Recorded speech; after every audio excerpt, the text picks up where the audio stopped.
நீரை அள்ளி நீரில் விட்டு நீ நினைத்த காரியம். ஆரை உண்ணி நீரை எல்லாம் அவத்திலே மாதிரி இறைக்கிறீர். தண்ணி எதுக்காக இறைக்கிற அர்த்தமே இல்லை உன்னை பொறுத்த வரைக்கும். அப்ப வேரை உண்ணி வித்தை உண்ணி வித்திலே முளைத்தெழுந்த சீரை உண்ணி அந்த வல்லமை உங்களுக்கு வந்துருச்சுன்னா சிவபதங்கள் சேரலாம் அப்படிங்கிறார். எல்லாவற்றுக்கும் எது மூலம் என்கிற தெளிவு உனக்கு ஏற்பட்டு விட்டால் எதை பற்றியும் நீ கவலை கொள்ள வேண்டியதில்லை. அந்த மூலத்திலே உன்னுடைய உயிர் லயிக்க தொடங்கும். ஒரு கோயிலுக்குள்ள நீங்க போனீங்கன்னா பிரகாரம் என்ன, அதில் இருக்கக்கூடிய சிற்பங்கள் என்ன, முன்னால் இருக்கிற யானை பொம்மை என்ன, சன்னதியை நெருங்கிறப்போ விஸ்மயம் காட்டக்கூடிய துவாரபாலகர் என்ன, எல்லாத்தையும் பார்த்துட்டு உங்கள் கவனத்தை ஈர்ப்பதற்காக ஒரு மணி அடித்து உங்கள் கண்களை ஈர்ப்பதற்காக ஒரு தீபாராதனை காட்டுகிற போது அந்த கற்ப கிரகத்தினுடைய மூலத்திலே போய் உங்கள் உயிர் லயிக்கிறது.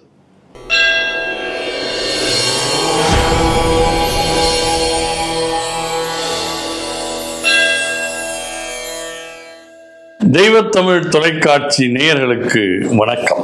ஞான மரபில் ஒரு பெரிய ஆழ விருட்சமாய் நிமிர்ந்து நிற்கும் சித்தர் சிவவாக்கியருடைய சிந்தனைகளில் சிலவற்றை நாம் தொடர்ந்து சிந்தித்துக் கொண்டிருக்கின்றோம். நாம் ஒரு குறிப்பிட்ட காரணத்துக்காக சில காரியங்களை செய்கிறோம். காரணமின்றி காரியம் இல்லை. ஆனால் அந்த செயல் சரியானதா? ஒருவர் சொல்ல சொல்ல செய்வது என்று ஒன்று உண்டு. எனக்கு தெரிந்த ஒருவர், அவருக்கு மந்திரங்கள் எல்லாம் சொல்லி பழக்கம் கிடையாது. அவர் நெருங்கிய உறவிலே ஒரு மரணம் நிகழ்ந்தது. அதற்கு உரிய காரியங்களை காசியில் செய்ய வேண்டும் என்று அவருக்கு தோன்றியது. எனவே காசிக்கு அவர் போயிருந்தார். போன இடத்தில் அந்த காரியங்களை செய்வித்து தரக்கூடியவர் மந்திரங்களை சொல்ல சொல்ல சொல்ல இவர் அதை ஈனஸ்வரத்தில் சொன்னார். காரணம், அவருக்கு பழக்கம் இல்லை. அதனால் அவர் சொல்லுவது ரொம்ப உற்சாகம் குன்றியோ குறைந்த குரலிலோ அரைகுறையாகவோ இருப்பதாக நினைத்து மந்திரம் சொல்லிக்கொண்டே வந்த அந்த மனிதர் ஜரூரா சொல்லுங்கோ அப்படின்னார். இவர் திருப்பி சொன்னார். ஜரூரா சொல்லுங்கோ என்பது திருப்பி சொன்னார். காரணம், அவர் மனம் அதிலே லயிக்கவில்லை. அவரை சொல்லி தப்பில்லை, அவருக்கு அது பழக்கம் இல்லை. நீங்கள் ஒரு காரியம் செய்கிறீர்கள், கையிலே தண்ணீர் எடுத்துக்கொள்ளுங்கள் என்று ஒருவர் சொல்லுகிறார். அதை உற்று பாருங்கள் என்று பார்த்து கொண்டே ஒரு மந்திரம் சொல்லுகிறார். பிறகு அதை தண்ணீரிலே விடுங்கள் என்றால் நீங்கள் தண்ணீரிலே விடுகிறீர்கள். இந்த காட்சியை சிவவாக்கியர் பார்த்து கொண்டே இருக்கிறார். கேட்கிறார், நீரை அள்ளி நீரில் விட்டு நீ நினைத்த காரியம்ங்கிறார். கேட்டவர் அசந்து போகிறார். நம்ம நினைச்சது அவருக்கு எப்படிதான் தெரிஞ்சது? அதான் பார்த்தனே, இப்படி தண்ணி எடுத்த யாரோ மந்திரம் சொன்னேன், தண்ணீரை விட சொன்னார், விட்ட. நீரை அள்ளி நீரில் விட்டு நீ நினைத்த காரியம் ஆரை உண்ணி நீரெல்லாம் அவத்திலே இறைக்கிறீர்.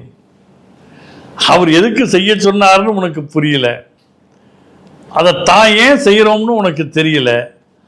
ஆரை எண்ணி நீரெல்லாம் அவத்திலே இறைக்கிறீர். அவத்திலே என்றால் பாழாக என்று பொருள்.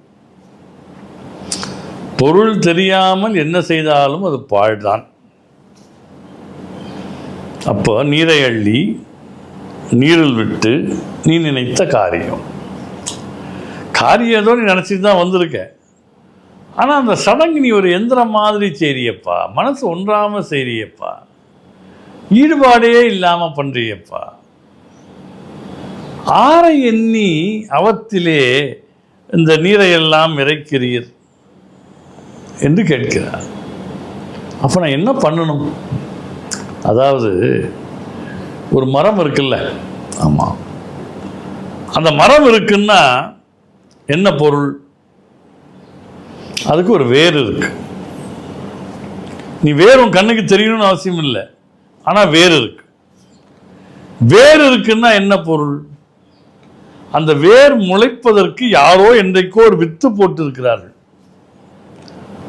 அந்த வித்தின் காரணமாகத்தான் வேர் முளைத்தது. விருட்சத்தை பார்த்தீங்கன்னா பூ இருக்கு, காய் இருக்கு, கனி இருக்கு, இலை இருக்கு, தழை இருக்கு, கிளை இருக்குன்னு மட்டும் நினைக்காத. அதுக்கு ஒரு வேர் இருக்குடா. முதல்ல உன் கண்ணுக்கு தெரியாம இருக்கலாம். வேரை உண்ணி அந்த வேருக்கு காரணமா வித்து இருந்தது இல்லையா, வித்தை உண்ணி வித்திலே முளைத்தெழுந்த சீரை உண்ண வல்லிரேன். அதுவும் ஒரு உயிரா முளைச்சிருக்குல்ல. மரத்தை என்னைக்காவது நம்ம ஒரு உயிரா பார்த்துருக்கோமா? மனுஷனை வேணா மரமா பார்க்குறோம், மரத்தை மனுஷனா உயிரா பார்த்துருக்கோமா? மரமண்டைன்னு திட்டுறோம். ஆனால் உயிர், அதுவும் ஒரு உயிர் என்கிற பிரஜையோடு மரத்தை யார் பார்த்தார்கள்? அப்ப வேரை உண்ணி வித்தை உண்ணி வித்திலே முளைத்தெழுந்த சீரை உண்ணி, அந்த வல்லமை உங்களுக்கு வந்துருச்சுன்னா சிவபதங்கள் சேரலாம் அப்படிங்கிறார். மூலத்தை நோக்கிய பயணம்தான் ஆன்மீகம். அதான் பகவான் ரமண மகரிஷி இடத்திலே யாராவது ஒரு கேள்வி கேட்டால் பார்ப்பாரான். ஒரு கண்ணை மூடி யோசிச்சு திரும்பி பார்த்து இந்த கேள்வி எங்கிருந்து வந்ததுன்னு பார் அப்படின்பார். வேரை உண்ணி வித்தை உண்ணி வித்திலே முளைத்தெழுந்த சீரை உண்ண வல்லிரேல் சிவபதங்கள் சேரலாம். எல்லாவற்றுக்கும் மூலமாக, ஆதி மூலமாக இருக்கக்கூடிய இறை எல்லா செயல்களிலேயும் ஒன்று இருக்கிறது. அப்ப செயல்கள் எல்லாம் என் செயல்கள் அல்ல, சிவன் செயல்கள். இந்த தெளிவு உனக்கு வந்து விட்டால் இந்த தேவையில்லாத புறச்சடங்குகளை புரியாமலும் தெரியாமலும் செய்து கொண்டிருக்க மாட்டாய். நீரை இப்படி அள்ளுகிறாய், ஒரு மந்திரம் சொல்ல வரைக்கும் நீ காத்திருக்கிறாய், மறுபடியும் தண்ணீரிலே விடுறியே. இது ஏன் இதை பண்ண உனக்கு ஏதாவது யோசனை இருக்கா? ரொம்ப தெளிவாக சிவவாக்கியர் இந்த பாட்டில் நம் செயலை வர்ணித்து பாடுகிறார். பாருங்க, கையில் அள்ளுற, மந்திரம் சொல்ற, தண்ணீரில் விடுற, நீரை அள்ளி நீரில் விட்டு நீ நினைத்த காரியம், ஆரை உண்ணி நீரை எல்லாம் அவத்திலே மாதிரி இறைக்கிறீர். தண்ணி எதுக்காக இறைக்கிற? அர்த்தமே இல்லை. உன்னை பொறுத்த வரைக்கும் சொல்றவர்களுக்கு அர்த்தம் தெரியுது, சொல்லித்தர்றார். உன் மனசில் லைக்கில் அது அப்படி பண்ற. ஆரை உண்ணி நீரை எல்லாம் அவத்திலே இறைக்கிறீர். பக்கத்தில் நின்று கேட்குற மாதிரி இருக்கு. நீங்கள் ஒரு காரியம் பண்ணுற போது நிறுத்தி, இருடா, எதுக்கு இதை பண்ணுற, ஏதாவது அர்த்தம் புரிஞ்சு பண்ணுறியான்னு கேட்குறார். அப்போ நான் என்ன பண்ணணுங்கிற போது தான் இந்த விளக்கத்தை சொல்லுகிறார். மூலத்தை நோக்கி போ, வேரை உண்ணி வித்தை உண்ணி வித்திலே முளைத்தெழுந்த சீரை உண்ண வல்லிரேல். அந்த ஆற்றல் உனக்கு வந்துவிட்டால் சிவபதங்கள் சேரலாம். ஏன்? எது வேறாக இருந்ததோ, எது அந்த வேருக்கும் வித்தாக இருந்ததோ, எது அந்த வித்திலே முளைத்தெழுந்த சீராக இருந்ததோ அதுதான் சிவம். எல்லாவற்றுக்கும் எது மூலம் என்கிற தெளிவு உனக்கு ஏற்பட்டு விட்டால் எதை பற்றியும் நீ கவலை கொள்ள வேண்டியதில்லை. அந்த மூலத்திலே உன்னுடைய உயிர் லயிக்கத் தொடங்கும்.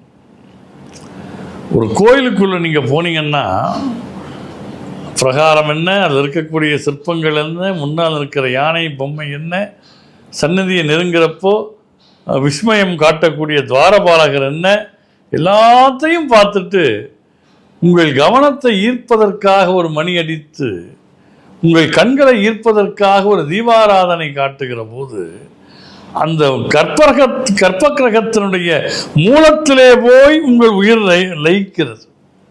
அதுபோல் உலக வாழ்க்கையில் பிரகாரம் பார்க்கலாம், சிற்பங்கள் பார்க்கலாம், பிரசாதம் தயாராகிடுச்சான்னு பார்க்கலாம், எதை வேண்டுமானாலும் பார்க்கலாம். ஆனால் உரிய நேரத்தில் நம்முடைய உயிர் அந்த மூலத்திலே போய் லயிக்க வேண்டும் என்பதாகித்தான் ரொம்ப அழகாக நீங்கள் திரும்ப திரும்ப சொல்லி மனதிலே உரியேற்றி கொள்ள வேண்டிய இடம். வேரை உண்ணி வித்தை உண்ணி வித்திலே முளைத்தெழுந்த சீரை உண்ண வல்லிரேல் சிவபதங்கள் சேரலாம். அப்போ வாழ்க்கையினுடைய மொத்த நோக்கம் என்னவோ அதை நோக்கி நம்முடைய பயணம் இருக்க வேண்டுமே தவிர, பயணத்தில் ஆங்காங்கே தென்படுகிற காட்சிகளை பார்த்து நம் மனதை இழந்துவிட்டு ஏன் எதை செய்கிறோம் என்று தெரியாமலேயே செய்து எல்லாவற்றையும் செய்ததான ஒரு போலியான கற்பனையில் மனிதா நிறைவு பெறாதே, மூலத்தை தேடிப்போ என்கிற முக்கியமான அறிவுரையை இந்த பாடலில் சிவவாக்கியர் நமக்கு உணர்த்துகிறார்.